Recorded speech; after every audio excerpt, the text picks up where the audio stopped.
Vì con không có tiền. Ban nãy con định đánh chết một bà bán cơm, rồi cướp hết đồ ăn nhà bà ấy.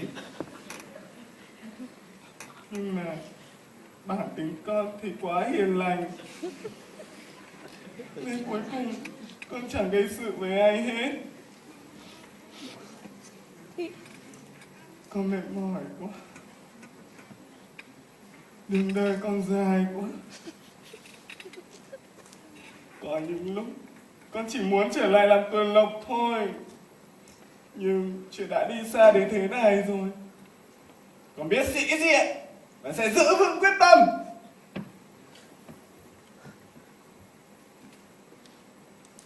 Tối nay cứ tưởng sắp chết đói ngoài đường rồi.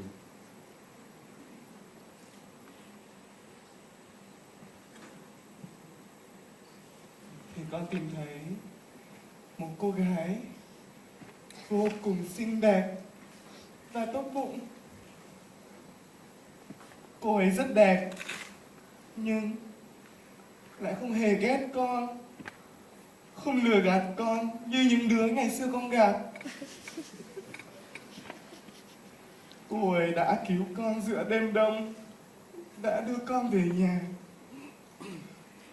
Không thể tin nổi lại có ngày con gặp được một tâm hồn đẹp đẽ như thế. Con ngộp thở quá.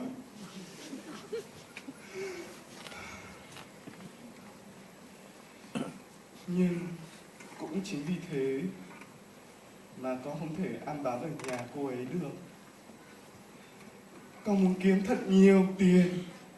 Con phải xin cho cô ấy một tòa lâu đài. Chứ bây giờ nhà cô ấy bẩn quá.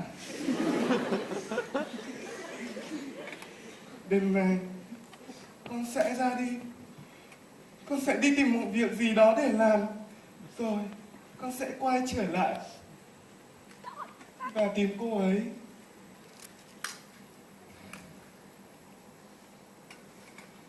Thôi, khuya rồi. Con xin dừng bút ở đây. Con xin lỗi vì đã viết